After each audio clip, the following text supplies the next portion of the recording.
Uganda Premier Liigi ezamu okuzannyibwa olunaku olwaleero n'emipiira esatu egizannyiddwa ku bisaawe eby'enjawulo.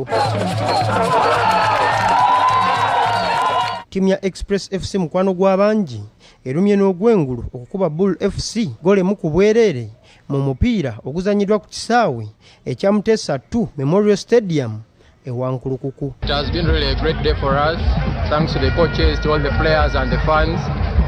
It wasn't an easy win, but Bull is a strong team and they're on top of the league, so it's a very fantastic win for us to start from, and we can't wait for our next game. Ate Vipers Sports Club eyawangula Liigi eno sizoni ewedde egudde maliri ne Wakiso Giants Ggoolo emu ku emu, guno nga guzannyiddwa ku kisaawe ekya Kabaka Kyabaggu e Wakiso.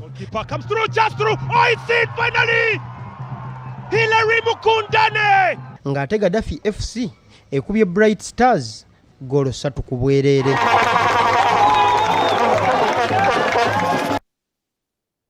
Tenga tugenzeeko ebweru w'eggwanga, amawanga 5 ge gagenda okukiikirira Africa mu mpaka z'ekikopo ky'ensi yonna eky'omupiira ekigenda okuzannyibwa omwaka guno